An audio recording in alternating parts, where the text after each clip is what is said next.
This Torah class is brought to you by TorahAnytime.com. Good morning, everyone. Shalom Aleichem, Ruchim Habayim.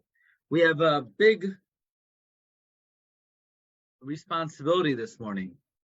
We have a double Parsha, and we're going to have now 5 brief Shiurim, and actually they're going to be 6, but we're going to have to take a break before Perkei Avos. So now we're going to have this Shiurim on the Parsha and Tefillah, and at 12:30, if you want to come back, we're going to have the Shiur on Perkei Avos.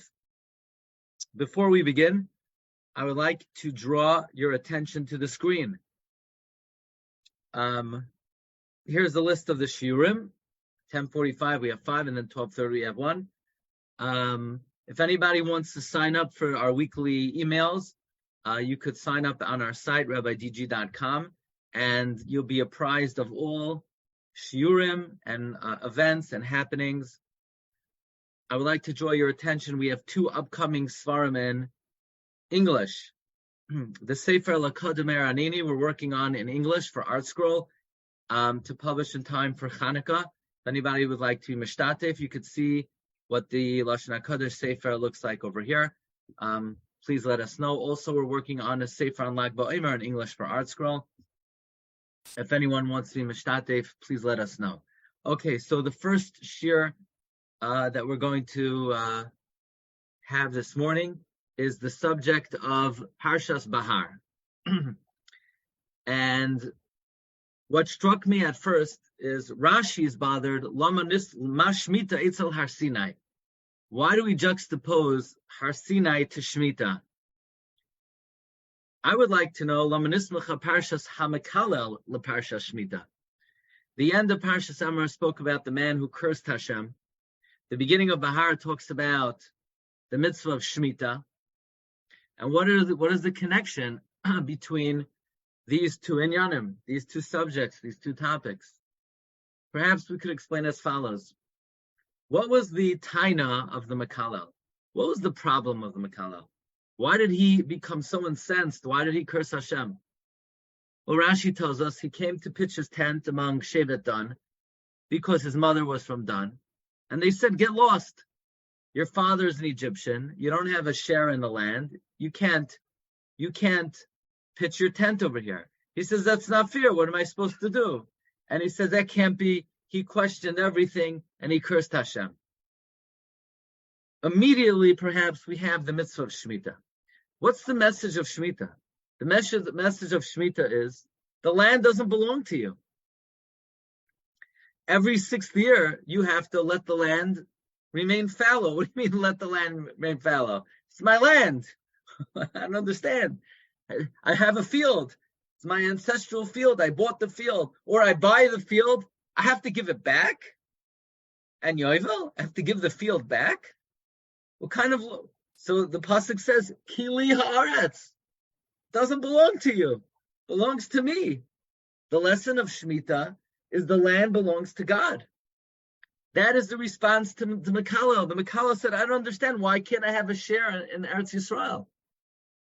My mother's from Dan. The answer is Shemitah. The answer is the land belongs to God. That's the direct response to the episode of the Mekalel. Okay. Next we have in the subject of, it says if your brother is poor, you should extend him a loan. You should not charge him interest. In that context, the pasuk says, to give to you the land of Canaan, to be for you as a God. Rashi says, anyone who lives in the land of Israel, I'll be their God. Anyone who leaves the land of Israel, it's as if they worshipped idols. This is an idea, a statement of Chazal we're all familiar with. Anyone who lives in the land of Israel, it's as if he has a God. Anyone who doesn't, it's like he has no God. This is a well-known teaching. But what is it doing here in the Parsha of somebody who is poor and you're commanded to extend him a loan and not to charge him ribbis? Why in this context specifically does the Torah give us this important lesson, this important teaching that only one who lives in the land of Israel, it says, if he has a God, not someone who lives in the diaspora. Perhaps we could suggest as follows. You have a friend. He fell on hard times. He needs a loan. You don't want to lend him money. You could put your money in the stock market and maybe make a big return. So if I'm going to lend him money, I want to give him ribbis. I want to charge him ribbis. And if I can't charge him, I'm not going to extend the loan to him. So the Torah is telling us, you have to understand that what's going to happen to this guy if you don't extend him the loan? Well, if he doesn't have a source of livelihood in the land of Israel, he's very likely to leave the land of Israel. And if he leaves the land of Israel, only someone who lives in the land of Israel is as if they have a God. Someone who lives in diaspora, it's kamisha ein lo yaloika. Therefore, the Torah is saying you need to lend him extend him a loan without ribbis, because otherwise he's in danger of leaving Eretz Yisrael. And you know what the ramifications of that are. That only someone who lives in the land of Israel, it's like he has a God. Next. Parak Chaf Hei Pasuk Nun Hei.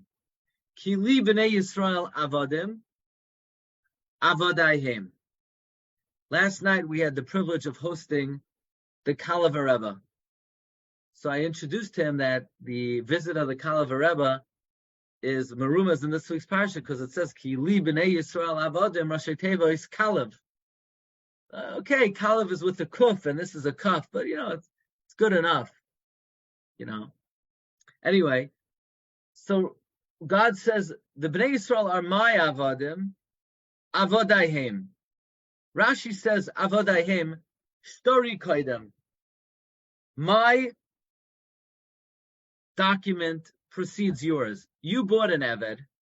I'm telling you to let him go free. Why? Because I own him, not you. He's my Eved. My star came before your star. You think you bought him? I bought him first. He's my Eved, not yours. So I was bothered that in a few psukim earlier in Parak Chaf Hei Pasuk Mem Beis, the pasuk says Ki avadaihem. Rashi says Shtari Kaidem. God is saying He's my Eved. My star came first.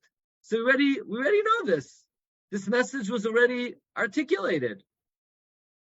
Why does it need to say 2 times avadaihem Shtari Kaidem? Furthermore, you could ask, the second time it says Ani Hashem Lekechem. Rashi explains, why does it say Ani Hashem Lekechem? Says Rashi, anyone who enslaves a Jewish Eved down here in this world, it's like you're enslaving them upstairs. What does that mean, it's like you're enslaving them upstairs? When you enslave someone's body, it's not only they're physically subject to your wishes and their time is constrained by your requests and your desires, but there's a certain ownership you have over him that he's not able to express himself spiritually. His soul is shackled. Not only he's physically shackled, if you're making him work in the field and you're making him work in the house, it's not only his body is shackled, his spiritual expression is shackled. So that's why it says, Ani Hashem Alekeichem. Because anyone who enslaves someone down here, it's like you're enslaving them upstairs. So I would like to suggest that's why it says 2 times avadaihem. We are God's slave on 2 dimensions. We are physically enslaved by Hashem, meaning we are subject to Hashem. We have to physically get up in the morning and physically put on tefillin and do the mitzvahs ma'asiyos. But we're also meshubah to Hashem milmala. The soul is meshubah to Hashem. Our spiritual entity is subject to Hashem, not just physically. That's why 2 times it says avadaihem shtori kaidem, and this is something that we're apprised to by the teaching of Rashi of kol hameshabdon milamata ki'ilu meshabdon milamala. Then at the end of the parsha it says u'mikdashi tiro, you should fear my mikdash. What's that got to do with anything? It's nothing to do with Shemitah. Nothing to do with the subject matter of the parsha.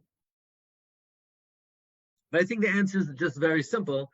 In the pasuk before it says, don't make a stone floor to bow down on it. Rashi says, even if you're going to bow to Hashem, because I only allow you to serve me this way in the Beis Hamikdash.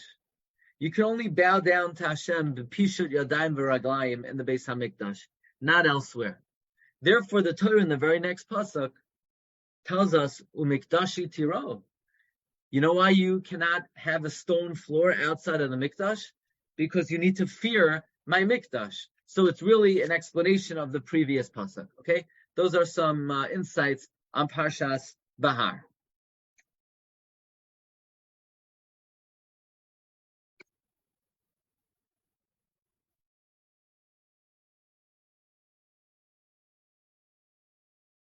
You've just experienced another Torah class brought to you by TorahAnytime.com.